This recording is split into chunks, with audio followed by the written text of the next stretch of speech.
Bom dia, bom dia, bom dia, bom dia. E aí, pessoal, tudo bem? Hoje, terça-feira, dia 17 de setembro. E estamos cá, nós, para mais um momento de sabedoria.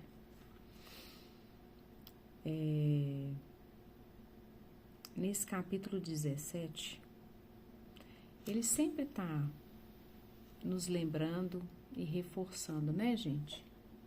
A importância de escolher pela sabedoria. E mostrando para a gente que a sabedoria é uma alternativa para que a gente possa viver bem. E aqui nesse capítulo 17, ele fala o seguinte, que para você alcançar a sabedoria, né, ela não é conseguida da noite para o dia. E para você conseguir, é necessário você abandonar-se, deixar tudo aquilo que você acredita, se entregar, né, se deixar moldar. E aí ele fala que uma vez que você alcança a sabedoria, você deve estar consciente que ainda assim você vai precisar de correção. Você vai precisar de instrução. Não é porque você já atingiu a sabedoria que você está imune a ser corrigido ou a ter a instrução. E isso é algo muito importante. Por quê? Porque muitas pessoas que às vezes a gente considera sábio, né? Há muitas pessoas que às vezes a gente olha e fala, nossa, que pessoa sábia. Às vezes essa pessoa não admite ser corrigida, não admite estar equivocada. Sabedoria não é um sinônimo de, eu já sei tudo, eu sou o mestre dos mestres e eu não preciso de conhecimento, eu não preciso de instrução. Não. Então, ele vem reforçar isso pra gente. Que a partir do momento que a gente encontre, né, a sabedoria, que a gente vá se tornando cada vez mais sábio, que a gente tenha em mente que nós continuamos precisando de correção e de instrução. No fundo, a gente já sabe disso, porque enquanto há vida, há como aprender coisas novas. A gente já sabe disso. Só que às vezes a gente cai na tentação de se julgar tão bom, tão competente, tão sábio, que a gente esquece que a gente, em tudo, há aprendizado, né? Em qualquer situação, há aprendizado. E enquanto a gente está vivo, a gente aprende e a gente adquire conhecimento. E a gente pode ser instruído, sim. Então, ele vem falar sobre isso, né? Ele vem falar também que a sabedoria é para todo tipo de pessoa, independente de pobre, rico, de classe social, de qualquer coisa. Por quê? Porque ele compara que é melhor que você tenha tido cães roubados ou do que defrontar-se com o urso astuto, do que defrontar-se com o urso astuto proferindo asneiras. Então, tipo assim, não adianta nada você andar pela vida e não ser sábio. Não é garantia, né? Isso diminui a qualidade da pessoa. Então, isso aqui é um adendo. E outra coisa que ele vem falar, né, nesse capítulo, é a respeito das pessoas que cometem injustiça, que olha para você ver, naquela época, isso já era normal. É por isso que eu falo, né, gente, a Bíblia, ela é um manual de instrução e de coisas que a gente não deve fazer. Porque pessoas já passaram por essas vidas, né? Pessoas já passaram por aqui. E elas já erraram, já acertaram. E a Bíblia, na minha opinião, ela é um manual, principalmente do caminho que você não deve seguir, né? Ela te leva à vida. Então, ela vai contando histórias que às vezes você quer justamente seguir por aquele caminho, você fala, opa, aquela instrução ali diz que não convém.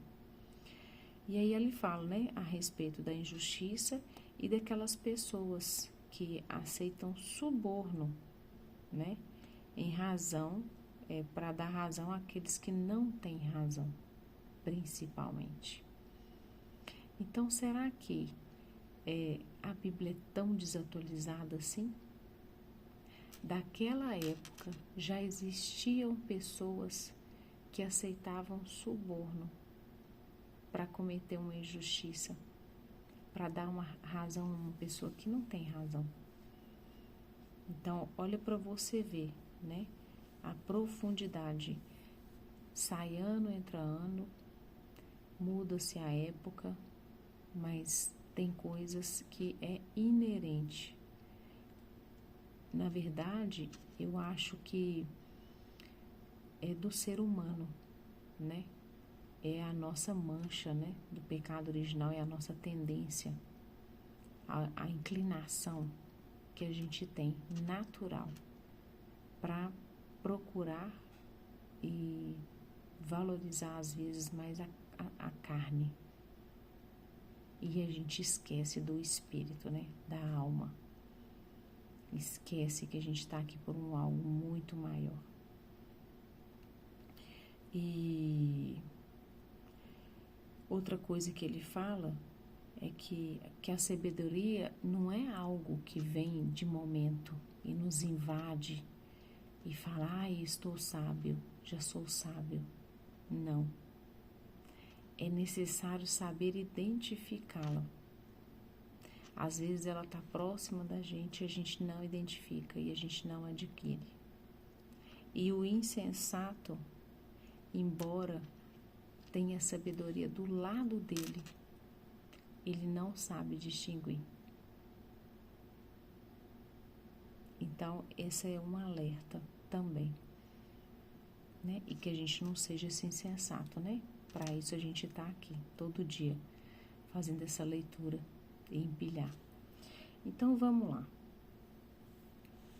Mais vale um bocado de pão seco com paz do que uma casa cheia de carnes com a discórdia. Não adianta nada, né, gente? Você está vivendo debaixo da discórdia. É muito melhor você ter o simples, ter uma vida simples, mas uma casa em paz, né? Onde todos os integrantes estão em comunhão. Um crisol para a prata, um forno para o ouro. É o Senhor, porém, quem prova os corações. Ou seja, o crisol prova a prata, o forno prova a qualidade do ouro.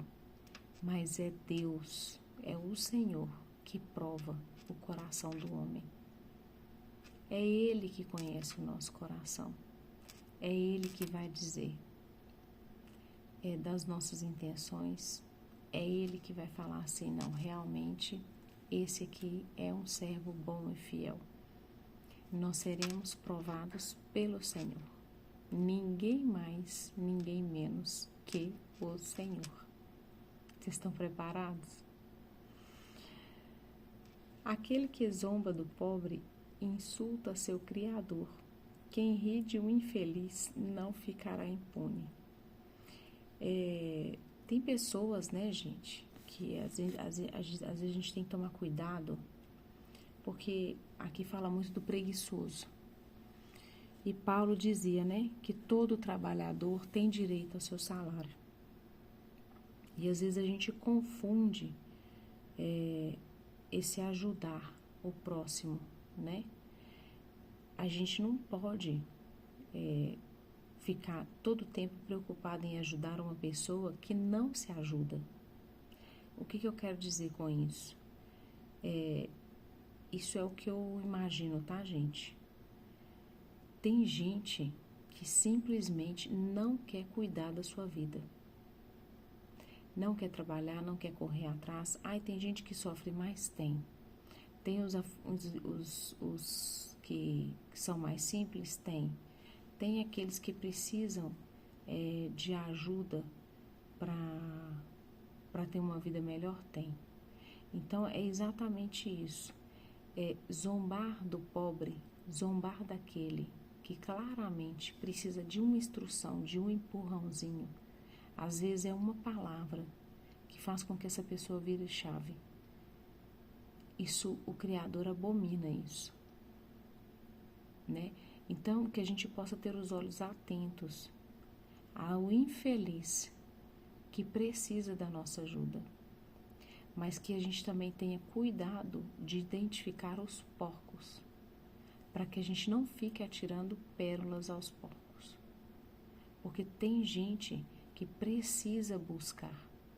Ela não vai dar valor à instrução, à sabedoria, se você ficar correndo atrás dela e chamando e forçando ela para que ela seja sábia. Então, a gente precisa saber identificar isso. Para quê? Para não perder tempo. Para que a sua vida não fique agarrada ali, tentando carregar, arrastar uma pessoa que simplesmente não está afim. Tá? Os filhos dos filhos são a coroa dos velhos, e a glória dos filhos são os pais. Olha isso. Uma linguagem elevada não convém ao nécio, quanto mais a um nobre palavras mentirosas. Não combina, né, gente? Não combina o nécio com a linguagem elevada, com a linguagem de sábio, e tampouco um nobre que profere mentira. Aonde está a nobreza? A nobreza está exatamente na pessoa buscar a justiça, na pessoa observar o bom caminho. Então não combina, não tem nada a ver, né? Aquele que dissimula faltas promove a amizade. Quem as divulga divide amigos. Gente, quando a gente simplesmente finge que não aconteceu ou finge que não viu as faltas, o tropeço, porque cada um de nós somos seres humanos, a gente não acerta sempre. Então, que a gente dissimule, né? Saiba dissimular as faltas, para que a gente possa promover a amizade e não a divisão. Antes encontrar uma ursa privada dos seus filhotes do que um tolo em crise de loucura. Essa que é ótima, né? Porque olha com o que ele compara. Vocês podem imaginar, já viram uma galinha? Quando você vai mexer no pintinho dela? Vocês já tiveram essa experiência? Uma galinha, um bichinho daquele tamanhozinho, se você vai mexer no pintinho dela, ela vira, né, curisco. Agora você imagina uma ursa privada do seu filhote. E ele compara a pessoa numa crise de tolice a uma ursa privada do seu filhote. Tamanha é a fúria dessa pessoa. E imagina você na presença de uma pessoa assim. Só que ele está falando, é melhor estar na frente da ursa do que de uma pessoa com crise de loucura. Então, que a gente saiba também identificar isso e sair de fininho, né? Começar uma questão é como soltar as águas. Desiste antes que se exaspere a disputa. O que significa soltar as águas? Já viram abrir uma comporta, gente? Como que você contém aquilo? Então, por que você tem interesse? Qual interesse, qual fundamento de você começar uma questão, de você começar uma discussão, se depois pode chegar um momento que você perde totalmente o controle daquilo? É isso aqui que ele está falando. Às vezes a gente se coloca em situações ou tenta comprar determinadas brigas que o negócio fica mais feio que tudo. Então, que a gente possa entender e ter a sabedoria de identificar isso e não começar. É aquele ditado, né? Aquela frasezinha, você prefere ter paz ou ter razão? Tem coisas, gente, que não vale a pena. Simples assim, não vale a pena. Então, que a gente possa ter atenção também a isso. Para que serve o dinheiro na mão do insensato? Para comprar a sabedoria, ele não tem critério. E o que é que ele não tem critério? É aquilo que a gente viu aqui no comecinho, né? Não adianta. O insensato, ele não sabe identificar. Por mais que a sabedoria esteja ao lado dele, na frente dele, falando, oi, aqui eu. Ele não consegue identificar. Então não adianta nada, nem o dinheiro na mão dele. Porque ele não vai saber o que fazer com aquilo, ele não tem critério.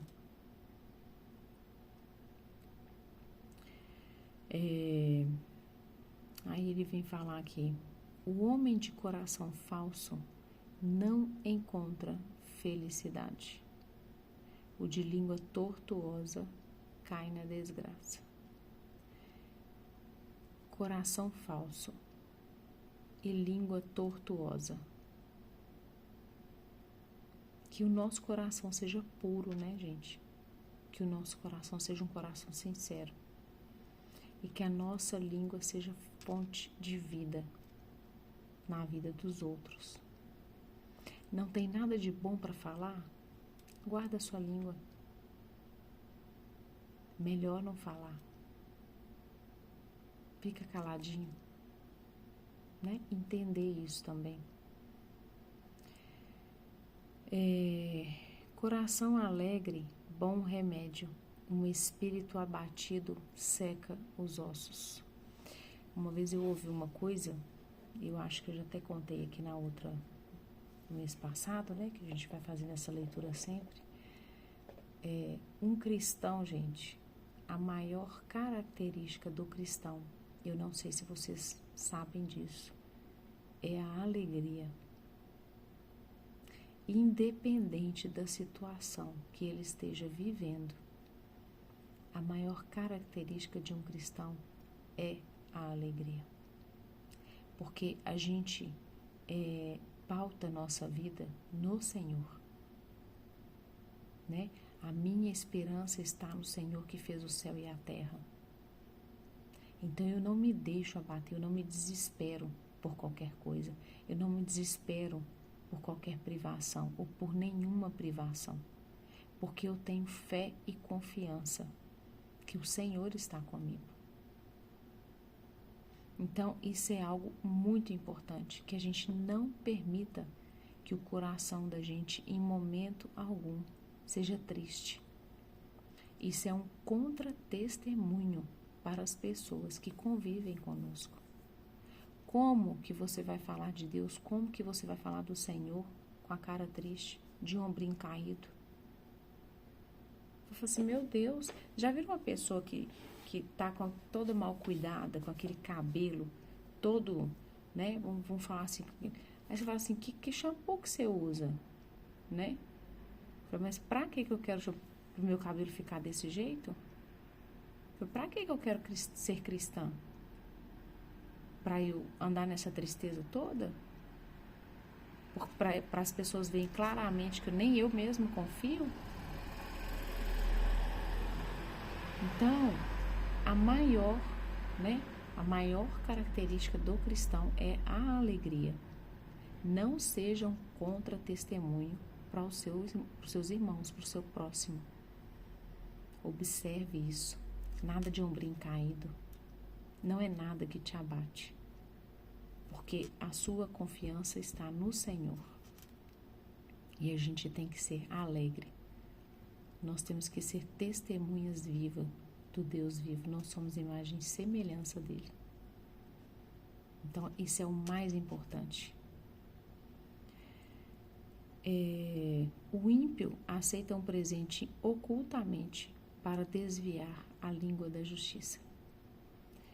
É aquilo que eu falei no começo, né? Tem gente que aceita suborno para salvar uma pessoa ímpia, para cometer a injustiça. Só que tem aquele ditado também, né? O que vem fácil, vai fácil. Esse dinheiro não é dinheiro honrado. Não é um dinheiro justo. Então vai ser como um poço sem fundo. Você vai ganhar, mas você nunca vai possuir. É assim que vai acontecer. Então, muito cuidado. E aqui nós vamos para os dois últimos, que para mim, vou te falar, eu realmente gosto muito desses dois versículos. Olha esse. O que mede as suas palavras possui a ciência. O calmo de espírito é um homem inteligente. Então, que primeiro aqui, né, que a gente possa ser calmo de espírito. Que a gente esteja na presença o tempo todo. Que a gente não haja no impulso, né? Pedir a Deus que realmente nos dê a graça de observar e não sair agindo e fazer as coisas no impulso. Isso é muito importante. E o outro é, mesmo o insensato passa por sábio quando se cala, por prudente quando fecha a sua boca. Olha o que ele está falando. Imagina você num lugar em que você não está qualificado como as pessoas. Você não precisa nem ser um insensato, tá? Mas vamos supor que tem gente de muito mais valor e com muito mais sabedoria e com muito mais vivência e com muito mais experiência e com muito mais tudo do que você. Se você ficar calado, você se passa por sábio. O que quer dizer isso, gente? Bom senso. Guarda sua língua. Não abra a boca para proferir asneiras, tolices. Esteja atento a isso. Porque até o insensato pode se passar por sábio, se ele guardar a língua dele. Então, nesse dia, né, que a gente possa realmente ter bom senso, né? Saber identificar o ambiente que a gente está, para saber como se comportar, que a gente possa se abandonar no Senhor, que a gente possa se entregar, se deixar moldar, como um vaso na mão do oleiro, né? Que a gente possa realmente se deixar moldar. Porque Ele tem planos para nós. Ele tem plano para você, Ele tem um plano para mim. E aí eu acho que a gente facilita muito quando a gente se deixa moldar. Quando a gente se deixa guiar pelo Espírito e não pela nossa própria vontade. Né? Então, que nesse dia eu declaro que a nossa vontade seja santa. Que a nossa vontade esteja condizente com a vontade dele para a nossa vida. E aí tudo vai ficar muito mais simples, né? Um lindo e abençoado dia. Lê o capítulo, faz oração em cima do versículo que mais faz sentido. Comenta, compartilha. Não esquece, invista em você. Invista nesse momento. É muito grandioso, gente. É muito grandioso. Você cada dia evoluir na fé, no aprendizado, na sabedoria. Você ter a garantia de uma vida leve, uma vida de paz, uma vida de verdade, não uma sobrevida. E é isso que a sabedoria garante pra gente. uma vida, né? E Deus veio para quê? Para que a gente tenha vida e vida em abundância. Essa é a promessa de Jesus para a vida da gente. Não é qualquer vida. Vida em abundância. Que a gente possa estar cada vez e a todo tempo na presença dele. Tá bom? Um beijo, um lindo dia. Comenta, compartilha. E amanhã estamos aqui mais uma vez, se Deus quiser e assim permitir. Beijo, até amanhã.